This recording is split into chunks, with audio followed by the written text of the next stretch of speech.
Let's talk about what they said about Steve Bannon, because this one I think is really interesting. We got this from The Independent.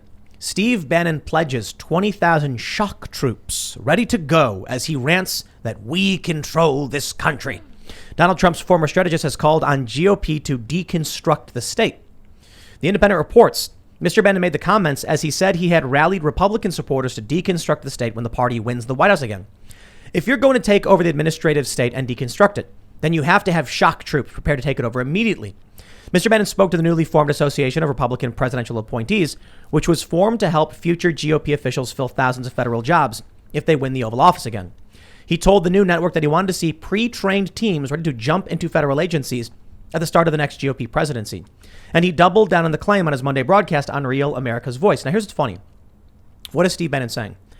If a Republican wins the White House again, he thinks there should be people ready to just immediately take up appointments. Once they're in, start dismantling the bureaucratic state.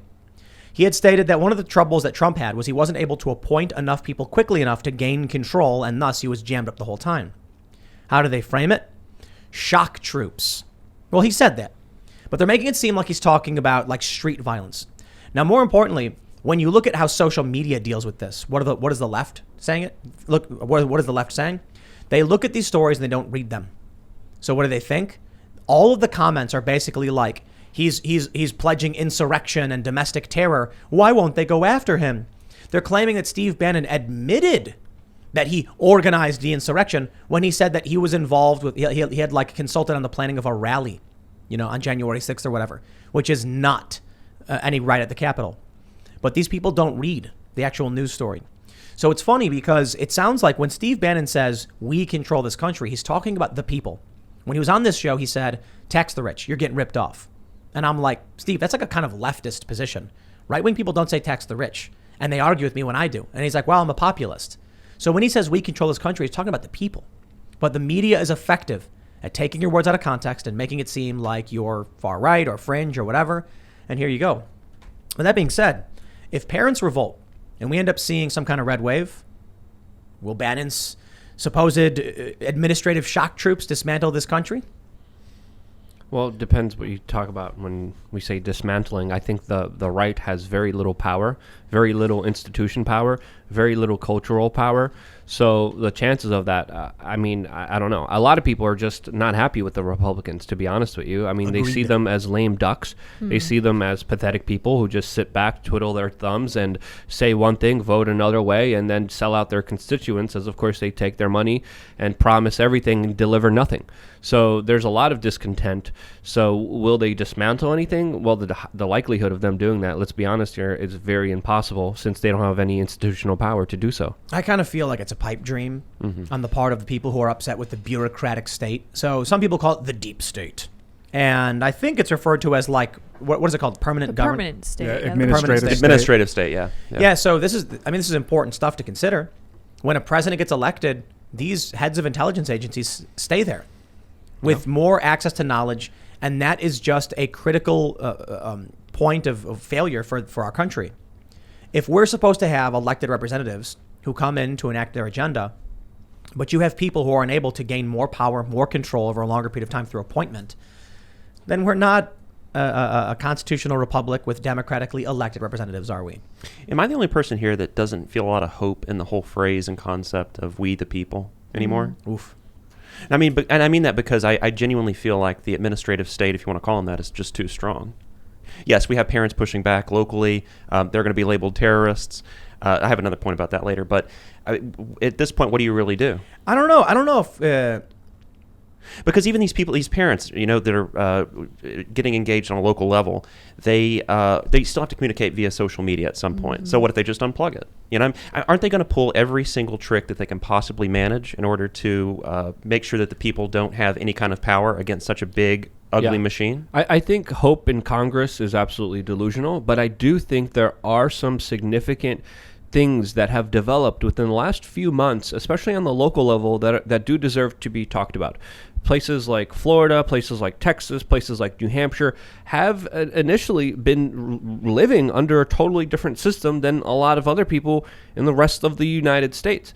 They have been making their own calls, their own decisions. A lot of them you could debate whether they were right or wrong. But also when we look at gun rights, they have been actually expanding in some states that have been passing laws, constitutional carry laws and provisions where the federal government is against it. But locally, on a state level, things like that have been passing, and some people are even arguing we're getting more gun rights than we ever had. That's true. In recent history. So look at the map. Look at the there's a map of constitutional carry from the 80s. It didn't exist. Exactly. Yeah, true. That's crazy. To you compare it to now, and it's amazing. It's great to see, and of course the crime statistics kind of speak for themselves when you have constitutional carry and when you have gun ownership comparatively to when you ban gun ownership. But there's a lot of different factors to facilitate there as well.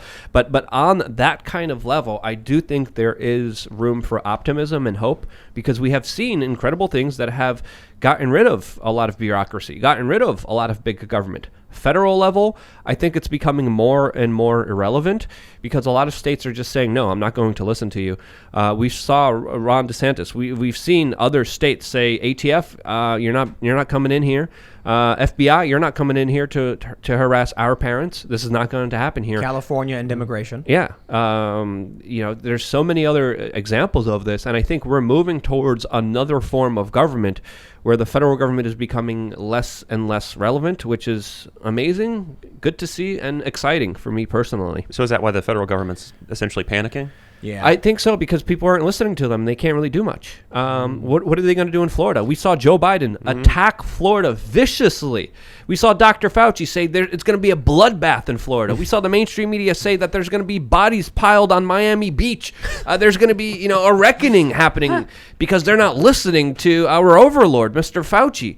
And Mister. Yeah, whoever. That was the insult of insults. Yeah, really. No, again, they just said, screw you guys, we're not doing it. And what happened? Their numbers are comparatively to California, where they had the strictest lockdowns, highlighting how... Oh, but we've seen this over and over again, you know? So. And it's hard to understand why the waves come and go. I'm not going to pretend to be, like you look at some places like Sweden and they have no big spikes and there's a big spike at some point. I don't know. I don't have all the answers on that. I can say I don't think there's ever a reason to believe that a small handful of elitist authoritarians are going to be able to lead the country more effectively than a decentralized will of the people. I don't think will of the people is perfect. I certainly think that, direct democracy doesn't work. So there has to be some safeguards like a constitutional republic. But the people electing representatives at least is some safeguard to mob rule. Not perfect, a little bit better. But what's the alternative now? Joe Biden ruling by decree. Joe Biden comes out and says that if you don't support his agenda, you're supporting the decline of this country. You're either with me or against me. It was bad when Bush made the same illusions. It's bad when Biden does it now. He said complicit.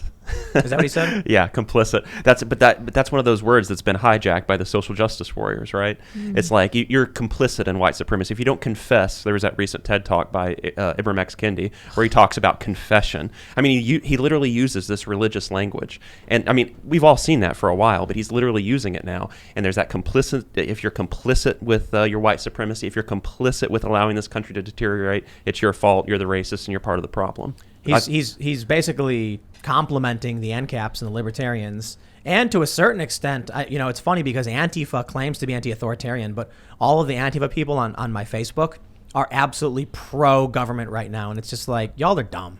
Sorry, y'all are dumb. Yeah, look at what they're protesting. They're protesting against people who are going against mask mandates. They're protesting for the state. Yeah, they're protesting literally for state initiative efforts that go after and punish people for not complying with big bureaucratic government. I will say, though, it's getting to that point where I was surprised that these Antifa people were like, I'm talking to people on Facebook who are like, leftist or whatever that I've known since like Occupy. And they're saying things like, there's no vaccine mandate. And I'm like, well, first, let me ask you this. Is vaccine mandate, would you consider that statist authoritarianism? Well, yeah, of course, but it's not happening. And I'm like, I guess you don't read the news. Here's an article, just all these articles. And they're like, well, that's not the state. And then I'm like, here is an article saying quite literally the state is mandating. wow, these people don't read the news. Yeah, and they there's- only know what's funneled to them through their activist friends, I suppose. Well, through their social media, carefully curated echo chamber that Occupy. they're in, and we have to understand they see news, they see videos, they see photos that are completely different than what we see, than what the average person sees, because they're getting literally just their constant reinforcement of this craziness and this nonsense, and they don't see that there's another world, that there's another reality out there, and this is happening more and more. People are being politicized more and more to extreme lengths where, again, peaceful divorce is a real conversation, and I think it is possibly attainable. I don't think it's possibly attainable. I think it's happening. Yeah. I don't think I don't think it's an issue of, what anyone needs to advocate for. When you've got the state of Jefferson, you got infighting in these different counties. When you've got California, with the northern part wanting to leave, partly, in relation to the state of Jefferson, but also just wanting to be separate. When you've got states like Texas and New Hampshire, we're at the point now where we've talked about it so much, it's just beating a dead horse. But I mean, these states are saying no to the federal government. Yeah. I And mean, they're there's just even doing their own thing. there's even BLM protesters marching with Trump protesters against the vax mandates in New York City. Huge white pill. Yeah. That was great. That was a great sight. That So was awesome. seeing something like that shows you that, not all hope is lost. The only reason that these bureaucrats have control over people is over this illusion that they have to be participating in this corrupt system, and they don't. All that needs to happen is people walk away and start living their own lives peacefully without trying to hurt anyone, and it's as simple as that. Thanks for checking out this clip from the Timcast IRL podcast. If you want to see the full show, come back to this channel, youtube.com/TimcastIRL, Monday through Friday at 8 p.m., where you can leave comments and super chat, and we actually will read your comments on the show. Don't forget to like, share, subscribe, and if you want exclusive members-only content, segments you can't get anywhere else, go to timcast.com, become a member, and we even have full bonus episodes. Thanks for hanging out, and we'll see you all next time.